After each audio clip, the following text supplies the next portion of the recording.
Hey, what's up, you guys? It's your boy, Russ, or you may know me as Russgrov on the Discord, because if you're watching this video, you're probably from there. But yeah, so I have been on this Discord for a while, but no one really knows who I am, so I decided may as well make a little update video to sort of give you guys um, some insight into what I've been doing this past 14 months that I've been immersing in Korean.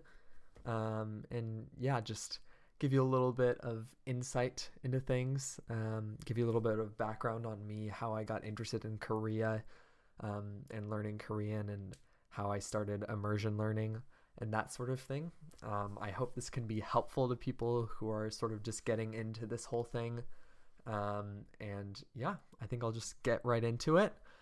So, I have been interested in Korea in some way for a while now. It's been probably since I was a little kid, because my dad, he used to live in Korea back in the 1980s, so he has a lot of interesting stories from those times. And he actually used to be relatively, at least according to him, relatively proficient in Korean. So I was always influenced by that as a kid. I mean, obviously now he's not all that good, but he likes to flaunt that sometimes. So, anyways, I had that influence growing up, and when I was in high school, I sort of started getting interested in languages, just as a hobby, but also because I had to do it in school. And so, like, I was studying Spanish and Japanese at the time, actually. We had to do two languages in high school. So I spent a lot of time studying those in class, and then after a while, I started devoting a little bit of time to those outside of class, especially when it came to Japanese. I started taking that my junior year of high school, and I had signed up for the class my sophomore year, and I was like, I'm gonna totally destroy everyone in this class. So I got into like Anki at that time, and I was doing Genki. If you know, you know. I really thought I was like the best Japanese learner there was out there, but I was pretty horrible. But I was better than everyone in the class, so I felt pretty validated by that. But I didn't know if like Japanese and Spanish were like really the languages for me. And so I was searching for like study abroad programs just randomly one day, and I saw that there was this one that someone from my school had done. And it offers like a lot of different countries. But one of the country options was for Korea. And I was like, oh, sounds interesting. Might as well check it out. And so I applied for it just sort of on a whim. It was my junior year of high school at that time. And I later found out that I was accepted. And so up to that point, I had done no Korean study at all. This was around 2018, so 3 years ago. And so around that time, I was like, you know what? May as well start studying it, since I'm going to be going to Korea soon.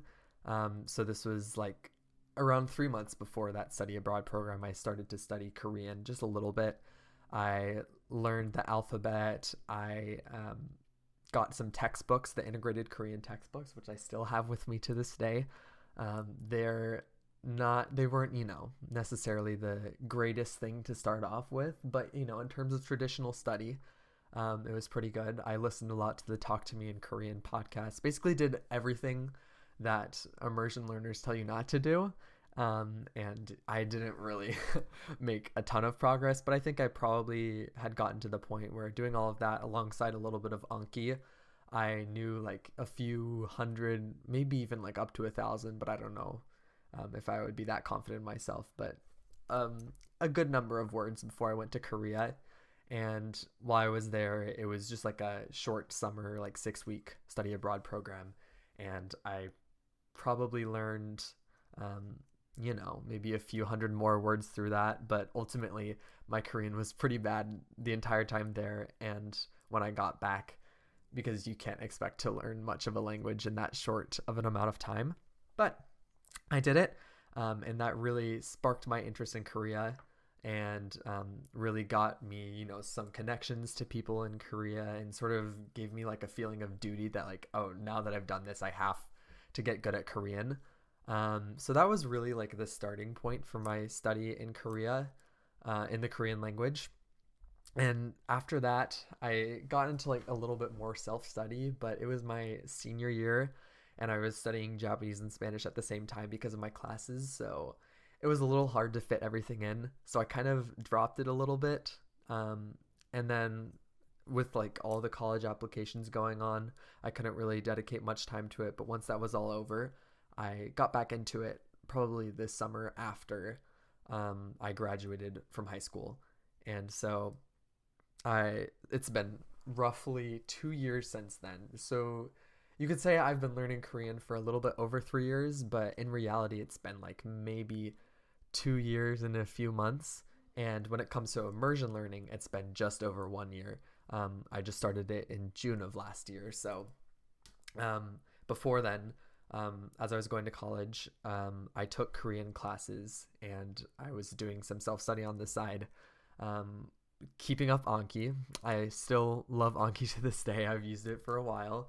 Um, but I wasn't doing any sort of immersion. I was doing a little bit of like how to study Korean, so some grammar resources, but ultimately I was not very well equipped. But I, did better than most of the people in my class, so I felt pretty good about myself. But I got a bit of a reality check around June of last year when I finally found out about the whole MIA is what it used to be called, just immersion learning in general. So I started to read into all of Matt versus Japan stuff and get really interested in immersion learning. And I eventually started up myself last June.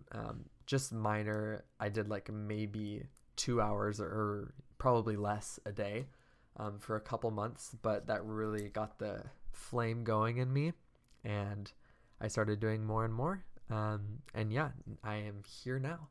So that's a little bit of my background. I've kind of been rambling on for a while, so you may want to speed up this video as I go through everything else, because this is not scripted, as you can probably tell from what I've been saying so far. But I just wanted to sort of get this out there, record my progress somehow and help other people out if I can. So anyways, I want to give a little bit of a disclaimer as I'm going into sort of my process. I want to like look into sort of the specific elements of what I've been doing in this whole immersion process and give a little bit of advice and recommendations, that sort of thing. But before then, I just want to say that, as I said, I'm young. I'm a college student right now, so that gives me a lot of free time to be immersing.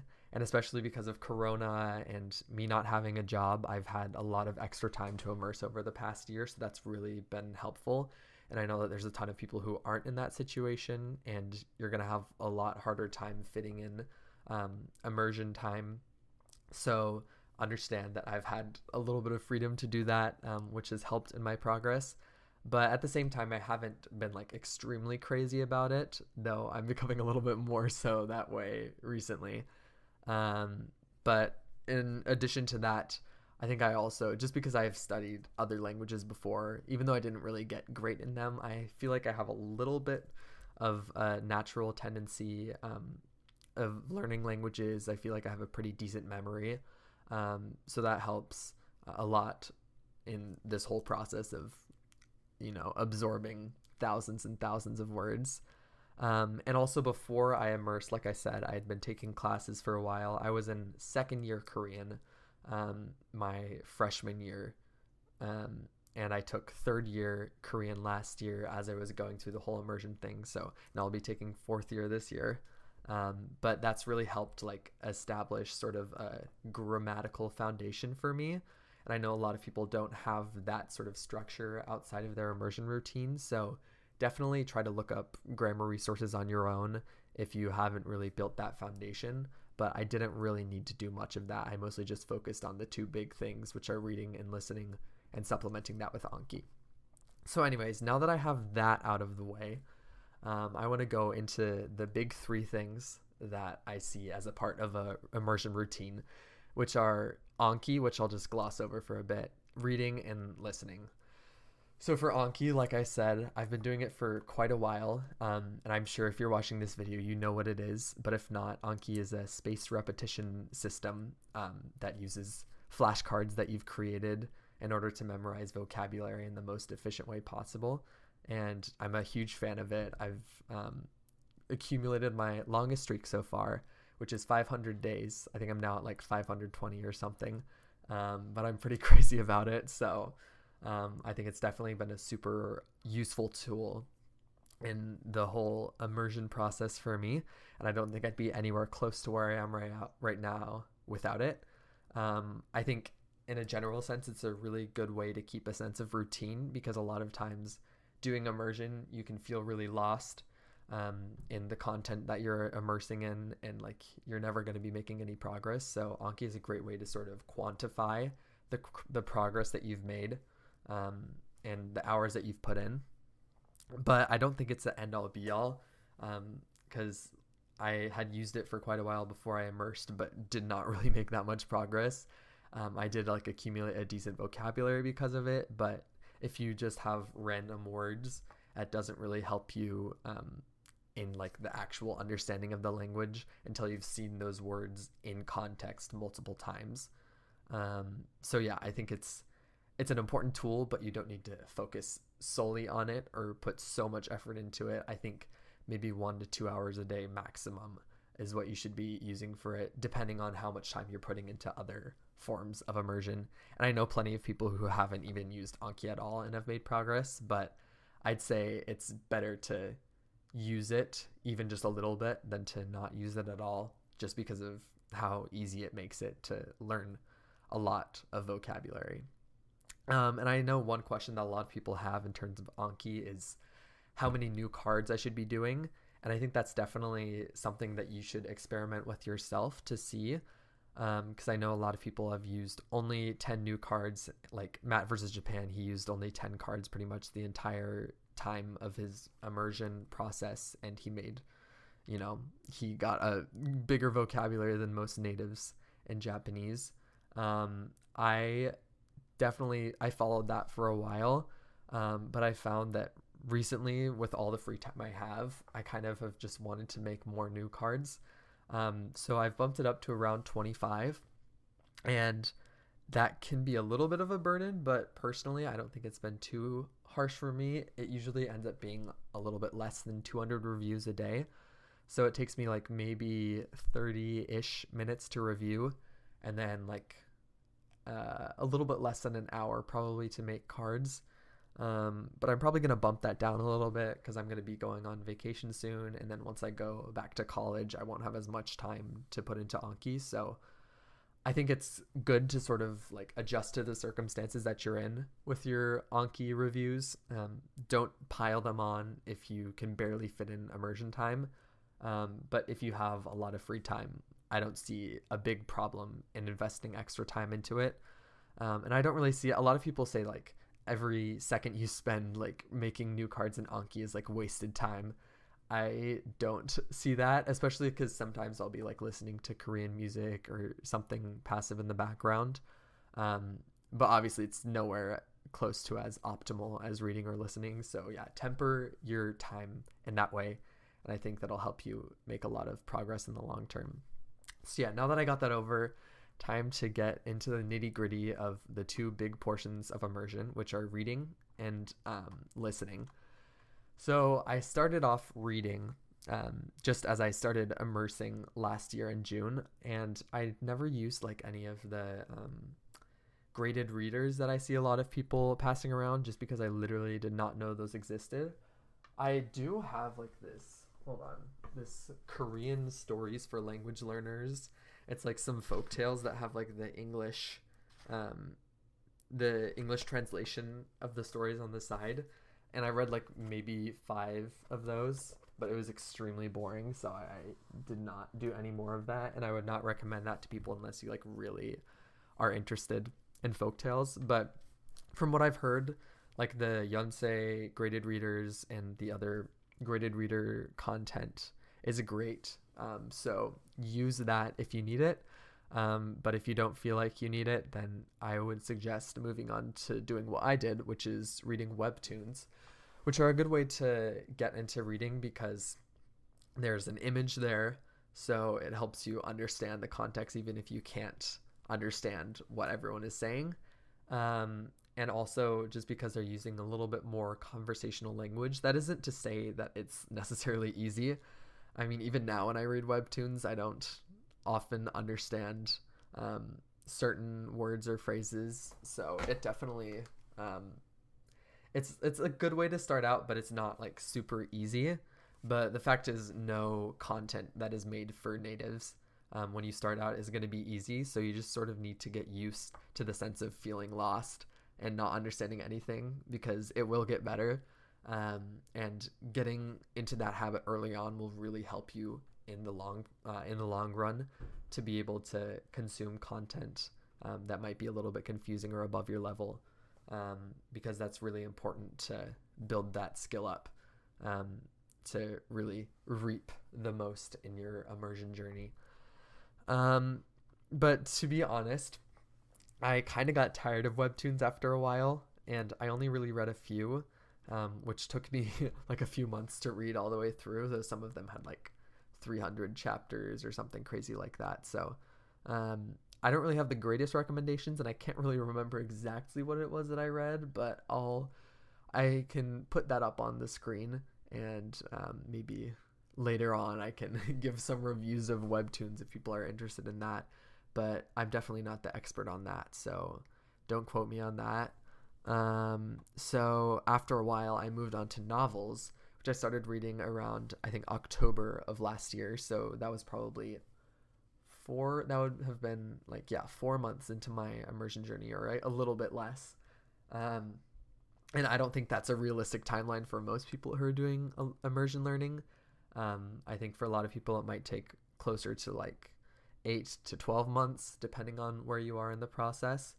But for me, since I had so much time studying in class and had built up a decent size vocabulary beforehand, I felt pretty comfortable moving on to that pretty early in my immersion journey.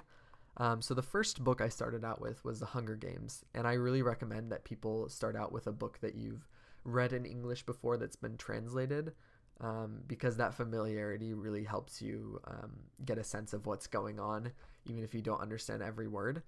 But I know there's a little bit of a debate over translated material, whether it's the most optimal way to learn a language, and I don't really think it's that bad of a thing to do. I think it's great, especially early on. It can be easier to get a sense of what's going on with translated content. But I think in the long run, it might be better to move towards native content that hasn't been translated from your native language. But I think it was really helpful for me to do that early on. And after I read through that entire series, which probably took me a little over a month, I would say, I found out about ReadyBooks, which is an amazing app for reading books in Korean, because it provides a way for you to look up the words in the app without having to go to any sort of third-party app. And also all of your highlighted sentences are like compiled into a reading note section on the ReadyBooks website, and that makes it really easy to sentence mine from ReadyBooks. So I've pretty much only used that app since then for my reading, and it's been super helpful in that process. So I started out sort of just reading random novels on there, and they were like crime novels that I wasn't really that interested in, but I picked up and they were fine. But I feel like my big breakthrough, you could say, is when I started to read web novels, which I did not even know existed until like January of this year. But I've really enjoyed them for the fact that they're written a little bit more simply than other novels that I've read, because they're sort of written like in a mass production way. They're pretty long usually, but that makes them a lot more comprehensible. And because they're long, it means as you read through the series, you get more used to, the author's unique way of writing. And that really helps in acquiring vocabulary related to that context. And I have really continued on reading web novels, pretty much solely web novels for the past 7 months up until now. And I'm still reading them. I've only actually read I'm only on my 4th web novel series, so that sort of goes to show how long they really are. But yeah, I've been pretty much exclusively focusing on those, doing a little bit of reading on the side of whatever might pop up occasionally, but that's my primary source of reading. And actually this last week I read my first ever paper novel, which was kind of fun because I've been using ebooks for so long, and that was fun way to get back to my roots. But I think in the long term I'm probably going to keep using ebooks because they're just a lot easier to use for sentence mining and that sort of thing, and you don't have to worry about shipping and whatever. But yeah, that's sort of been my reading progress.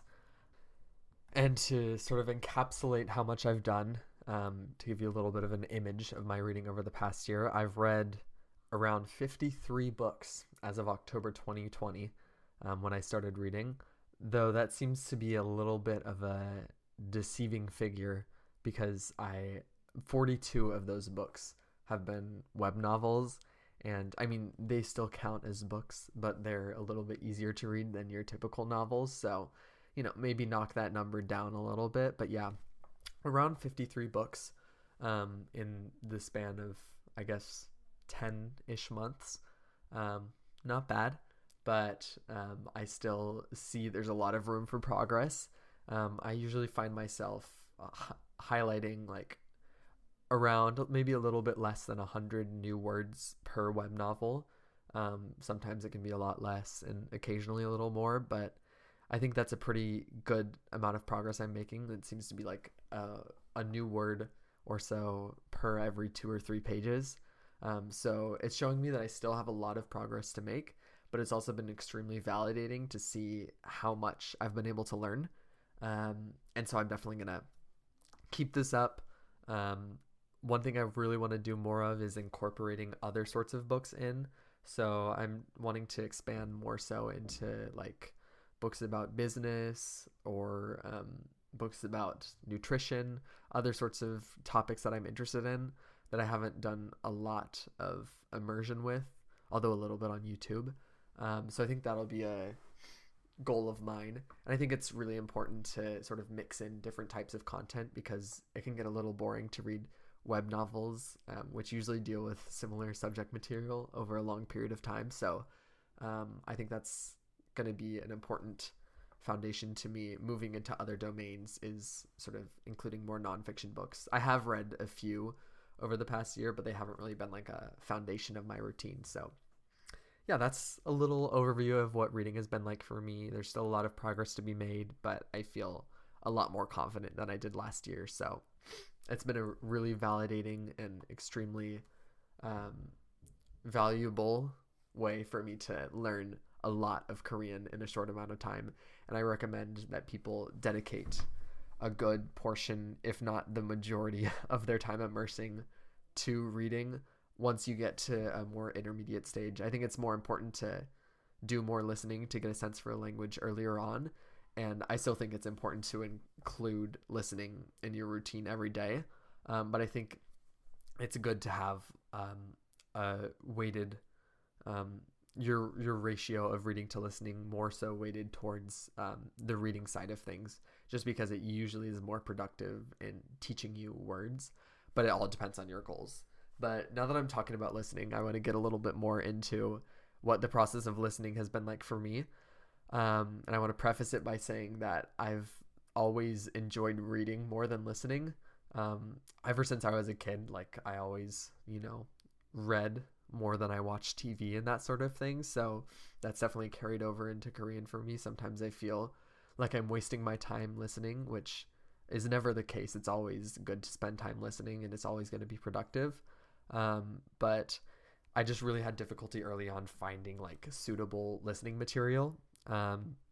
So for the first maybe 5 or 6 months of my immersion journey, I spent most of my time when I was listening watching dramas, which are great and I enjoyed them for the most part, but they weren't amazing.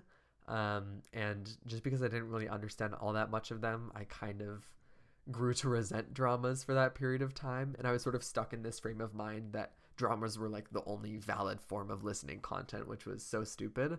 But, whenever someone tells you like about Korean content, you think of like K-pop and Korean dramas. And maybe like webtoons if you're really into that. But I sort of was like locking myself into that mindset of like I need to only listen to like the officially like validated forms of listening content that people know about. But that was so stupid, and I eventually broke out of that mindset as I started to watch content that was more like catered to my interests. So I started watching like dubbed animes, like I watched some Pokemon and Avatar: The Last Airbender and Korra, which I don't know if you technically call those anime, but they were a lot more comprehensible for me and just a lot more interesting. And I think they had more language density than dramas do. Um, and so that was a really big breakthrough for me, is just realizing that I shouldn't restrict myself to this one form of listening content. So my advice is to really just find what's enjoyable, really dedicate time to looking out in the world for other things to immerse in, because there's always going to be something enjoyable for you to watch, even if you don't think it right now. And one of the best ways to do that, I believe, is making a YouTube account in where you only subscribe to Korean YouTubers and like Korean videos and that sort of thing, because then YouTube's algorithm will start recommending you an endless amount of content in Korean. So you can almost never get bored watching something on YouTube, because if you're bored watching a certain type of content, you can always transition into something else. Or you can just look at whatever YouTube is recommending you. And through that, I've found so many new channels that I've like binged all the way through. And that's been a super big source of my listening immersion for the past few months. I didn't really do too much in terms of YouTube for the beginning portion of my immersion journey, but I've definitely incorporated that more. And it's been such a big boost in my listening comprehension. I think it's really important to fill in like immersion time in gaps of time that you wouldn't have normally immersed. So like when you're going to the bathroom or going on a walk. And I think YouTube is one of the best ways to do that, because you can just literally open up the app and then click on whatever random video shows up. Oh, sorry, that's my dog. But yeah, anyways, I really suggest doing what I just said there, getting YouTube. And yeah, I can always provide more YouTube recommendations later on if people are into that. But yeah, I guess to sort of like give an idea of where I am with my listening comprehension, with the average YouTube video, like the sort of content where the YouTuber will be like speaking directly to you, whether that's like offering advice or telling a story about their life, that sort of thing. I find that I pretty much understand most all of it. I mean, it really depends on the content, but when it comes to like understanding the general message, I feel really confident on my comprehension in that regard. When it comes to like more advanced things like news, which I've started to get a little bit more into recently, it's a lot harder. But that's, I think, just a function of me not really investing much time into reading news. So I think definitely listening to content that's similar to what you've been reading is a great way to progress, because there's a lot of familiarity with the certain sorts of language that's used in that domain. But yeah, I feel like when it comes to that, like more advanced content, since I just haven't really immersed much in that, it's a little bit harder for me to parse. But yeah, normal YouTube content. When it comes to dramas, it's a little bit harder for me, but when I use subtitles, I feel pretty confident in myself, in my understanding of most everything. So Yeah, I would say my listening comprehension has really come a long way, and I know it's hard for anyone who has been through this process to really like think back to the time beforehand, like what their comprehension was like a year before, because now you can't not hear certain things, whereas back then you couldn't even understand what that thing was in the first place. So I feel like I've progressed a lot, and I know I definitely have, but sometimes just thinking back on it, it's like a little bit hard to really understand, um, or quantify the amount of progress I made. But I feel like I've definitely improved quite a bit in that regard. But I think I should still dedicate more time to listening. I think that's one of my weaker areas, and I think that's what a lot of people feel when they get into the intermediate stages, is that their reading comprehension progresses a little bit past their listening comprehension. So I think that's definitely another arena for me to put more time into, um, moving forward. Um, but yeah, I think on this note, I want to get a little bit more into some advice that I have for immersion learners.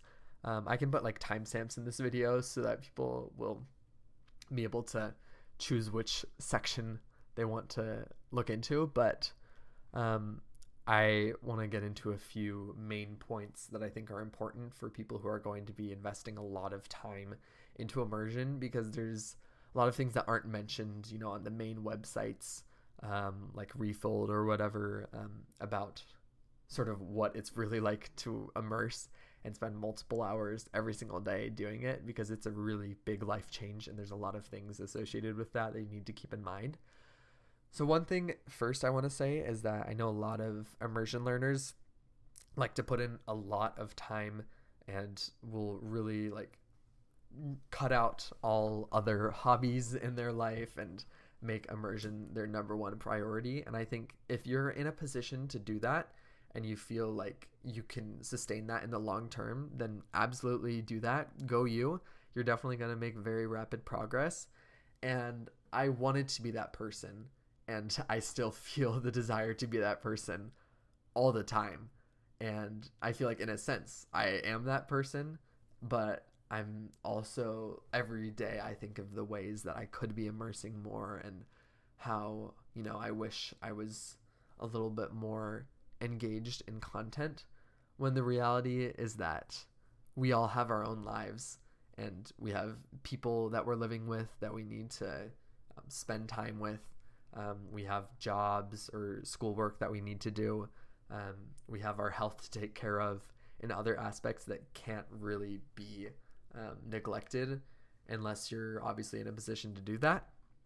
So for me, one thing that's actually really helped with my mindset in terms of immersion is not focusing so much on immersion, which seems a little bit counterintuitive, but I found that like putting more time into things like some of my older hobbies like piano, um, investing more time into working out, and focusing on my health, taking walks, that sort of thing.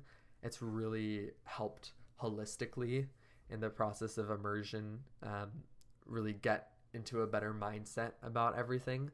Um, and so I think building up healthy habits is the best way for you to sustain an immersion routine long term. And I think that's something that's not said enough in the immersion learning community. But I think it's something you should really keep in mind if you're going to take this in the long run. That being said, I will say that it is important to find ways to fit in Korean or whatever language you're learning, in smaller ways in your life. Because when I started out, I really thought of Korean learning like a big task that I had to do. Like, oh, this is an assignment that I had to do to watch this episode of a drama. And then afterwards, I can just chill and do whatever, because I expended so much mental energy on that. But really, I don't think that's a great mindset to have, because it's you sort of start to see the language as this other thing that takes a lot of mental effort to, brute force your way through. And in some ways it might make you resent immersing in the language when you set it aside like that.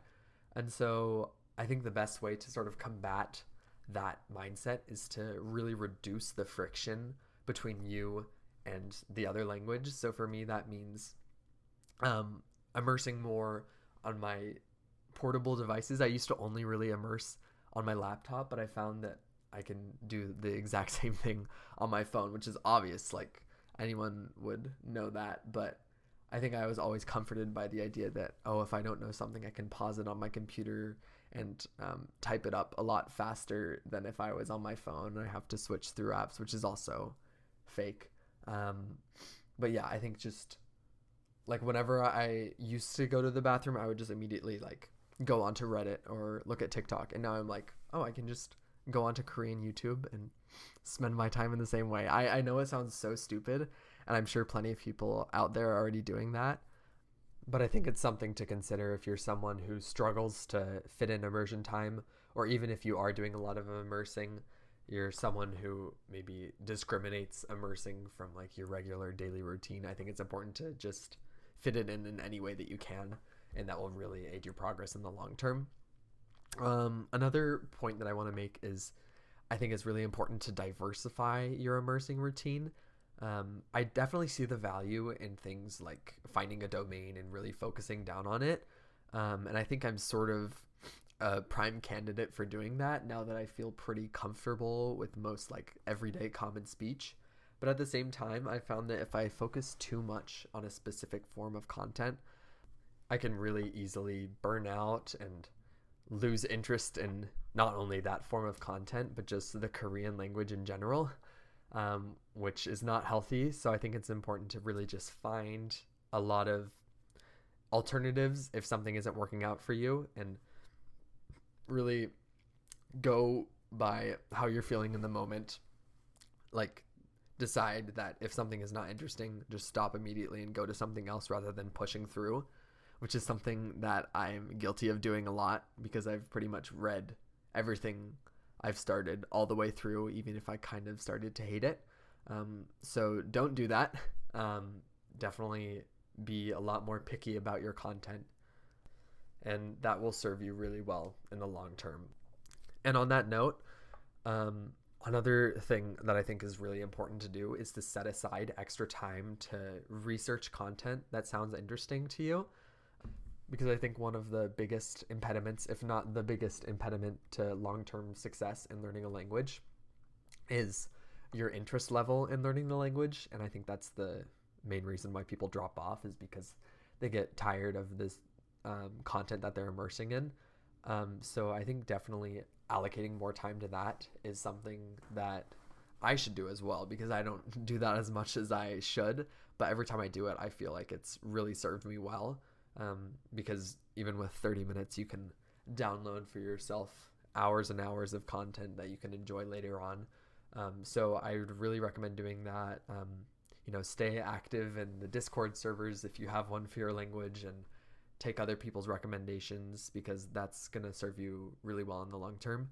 And I think also you can fit that into your routine in a way. Like, for example, I watch this channel that reviews web novels, and that's been a really great way for me to get recommendations without feeling like I'm wasting my time, while also like hearing more language about that's used to review works of fiction. So it's giving me a little bit more domain knowledge as well. But yeah, I think it's important to set aside time to look up good content that you'll enjoy later on, especially if your language is a little bit less established in terms of content. I don't think Korean is necessarily that way, but in comparison to Japanese, where it feels like they have hundreds upon thousands of animes that you can download online for free, Korean doesn't really have that amount of content. So yeah, definitely spend the time to do that, and you'll never regret it. So yeah, I just want to finish this off with a little bit more about my goals with immersion, which I don't think are super great to focus on, because you sometimes get too wrapped up in, oh, am I going to be able to speak well at this point in time? But I think it is still good to have some goals, because otherwise you might feel like there's no purpose for you to be learning Korean. But I think a good short-term goal to have is just to be able to understand what I'm watching better. But personally, for me, a big short-term goal that I have is to study abroad sometime at the beginning of next year. Um, I will probably just do like a study abroad program at one of the big universities in Seoul um, for around 5 or 6 months. But I want to be able to, make friends that are Korean, and not really feel constrained to the foreigner community there, which I know a lot of people will get more wrapped up into. I want to be able to take classes fully in Korean. Um, I want to sort of just be able to more fully engage with the Korean people around me without feeling like I need to be catered to. Like I want to really understand people and speak well. And I obviously still have a long way to go in terms of that. So I don't think I'll be quite where I want to be, but I think I'll definitely be ahead of most people, hopefully. Um, and I also want to be able to reconnect with some of the friends that I made when I studied abroad in Korea beforehand. But if study abroad doesn't work out, I'm not going to be too worked up about it. And I know there will be plenty of opportunities for me to go to Korea in the future. So I'm just glad to have the opportunity to study it now. And I want to ride this wave of immersion learning for as long as I can. But I think it's a little bit motivating to have that goal of study abroad. And another thing for me is my major in college. So I'm actually majoring in East Asian Studies, which is kind of basically the Korean major. And so I'm taking classes in school. And I I enjoy school, so I want to do well in that. I mean, it's obviously not the biggest goal, and I'd much rather be fluent in Korean than do well in my Korean classes, but I think that's also a good sort of short-term goal to have. And long-term, my goals are a little bit more hazy. I don't necessarily have any plans of living in Korea, though I could. And, I don't know if I'm necessarily going to use Korean in any way in my career, but I also could. I think it's really just important to give myself the possibility of doing some sort of thing like that through immersion learning without like committing myself to any one path. But yeah, my current goal is just to continue consuming Korean content for the foreseeable future. So yeah, I would also love to continue working on this YouTube channel. I know this video is extremely rough, so bear with me as I, start to make more content and everything. But if you've watched this video all the way to now, then I really appreciate it. If you have any sort of video ideas that you want me to make, or, any recommendations for content or anything like that, definitely comment down below and I'll try to see what I can do. But yeah, thank you so much.